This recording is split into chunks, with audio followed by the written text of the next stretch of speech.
Halo Bapak Ibu dan saudara-saudari yang dikasihi Tuhan. Senang sekali hari ini kita berjumpa kembali. Kita akan bersama-sama merenungkan firman Tuhan. Sebelumnya Bapak Ibu apa kabar?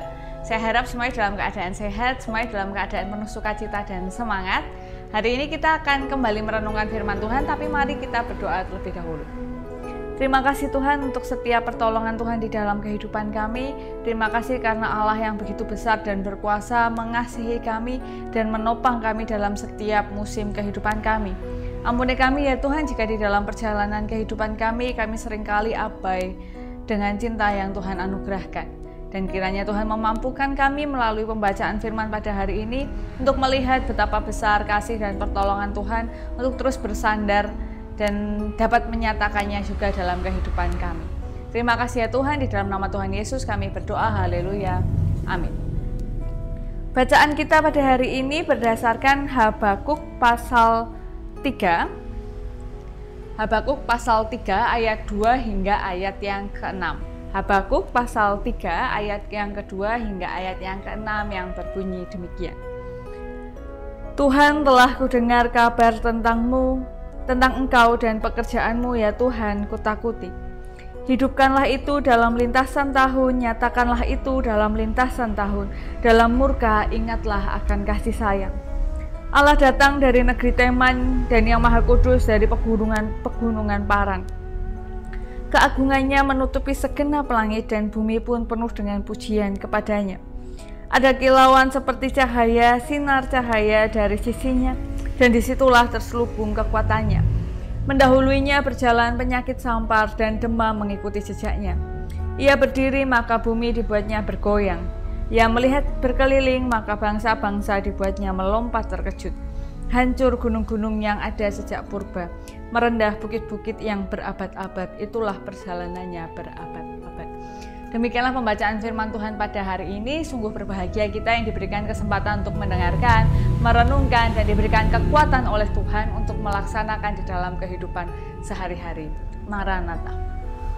Bapak, Ibu, dan saudara-saudari yang dikasihi Tuhan, kita sering mendengar istilah bahwa hidup itu seperti roda yang berputar, kadang di atas, kadang di bawah, begitu. Jadi muter.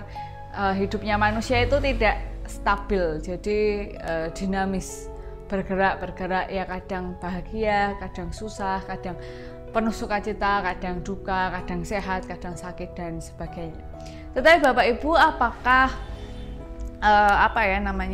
durasinya itu dapat dipastikan? Oh, kalau sudah sebulan bahagia nanti sebulan duka cita dan lain-lain.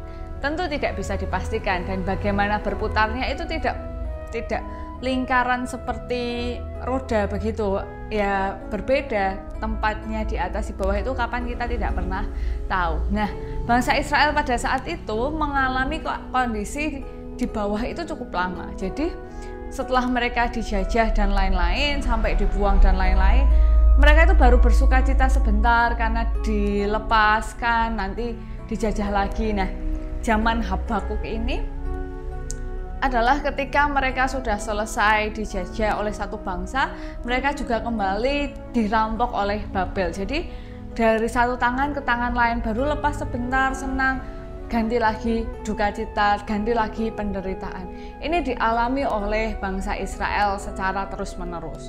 Bahkan dalam permenungannya, Nabi Habakuk ini bertanya-tanya, kenapa ya kok ini terjadi pada bangsa kita, bangsa yang dikasih Allah, umat pilihan Allah. Bahkan Tuhan memakai bangsa-bangsa yang juga berdosa. Ya, ngertilah kami bahwa ini Habakuk ya, ngertilah kami kalau memang bangsa Israel berdosa. Tetapi kenapa Tuhan juga memakai bangsa yang berdosa juga untuk menghukum mereka? Nah, ini juga dalam pergumulan. Pokoknya Nabi Habakuk ini punya banyak pergumulan.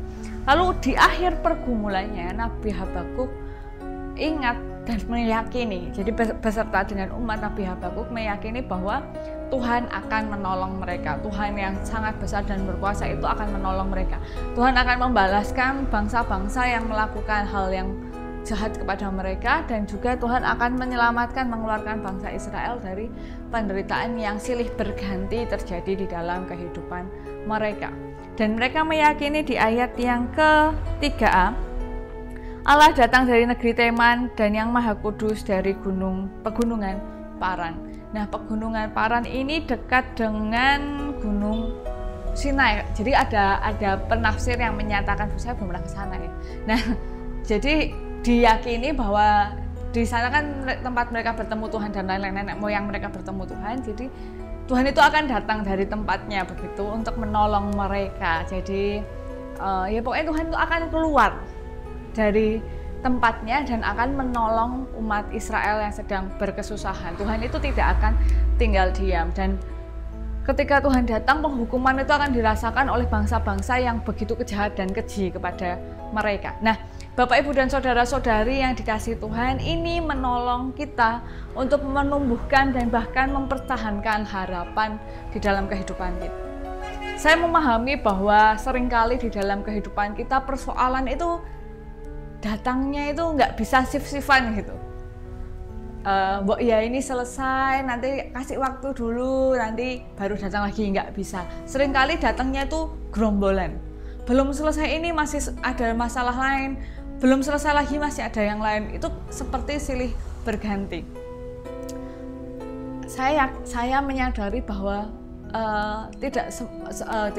banyak orang itu mengalami struggle gitu loh, berjuang di dalam menjalankan kehidupannya. Jadi hidup itu tidak pernah mudah. Persoalan itu pasti ada, persoalan itu pasti silih berganti, dan persoalan yang silih berganti itu kadang melemahkan manusia, pengharapan dan semangat manusia. Bapak Ibu, kalau lihat anak-anak sekolah, ya maaf ya, sekali lagi saya pakai ilustrasinya sekolah. Kalau tugasnya satu begitu, bisa ditunda-tunda, lalu bisa ya dikerjakan, itu ringan.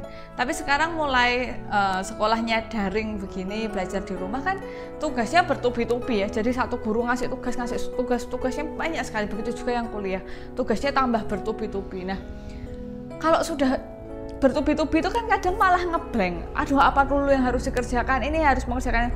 Banyak orang yang menjadi bingung. Saya tipenya gitu soalnya. Saya kalau banyak, saking banyaknya, dulu saya kok sama teman saya namanya Dora, pendeta sekarang di Bali. Nah, saya sama pendeta Dora itu dulu belum pendeta ya. Jadi kami itu kalau tugasnya sangat banyak, saya pasti sengaja, kosnya kami satu kos. Jadi saya bilang, ayo kita muter-muter dulu. Jadi saya muter-muter dulu naik motor dan beli jajanan begitu. Baru nanti masuk ke kamar dan pusing lagi ngerjainnya gimana ya.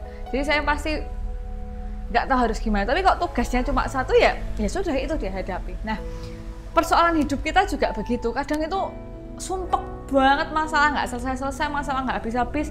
Baru selesai ini datang lagi yang lain. Bahkan kadang belum selesai ini datang lagi yang lain. Nah, Bapak, Ibu, dan saudara-saudari sekalian yang hari ini struggle, yang hari ini berjuang dengan hidupnya, yang hari ini harus bergumul dengan masalah yang silih berganti atau bahkan bertumpuk-tumpuk, mari tetap semangat, mari tetap berpengharapan seperti Nabi Habakuk yang terus berpengharapan kepada Tuhan.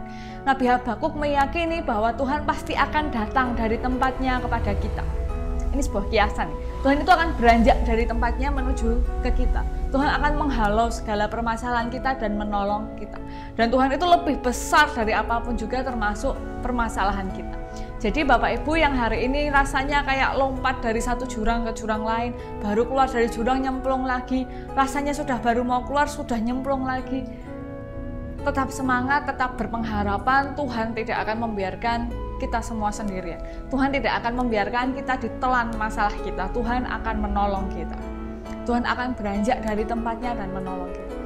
Maka dari itu mari tetap semangat, mari tetap bertahan, mari tetap berjuang menghadapi kehidupan. Dan Bapak Ibu, dari zaman dulu sampai sekarang manusia itu hidupnya tidak pernah mudah. Selalu ada persoalan, selalu ada tantangan. Bapak Ibu tidak sendirian, saya tidak sendirian. Tuhan bersama dengan kita dan saudara-saudara bersama dengan kita.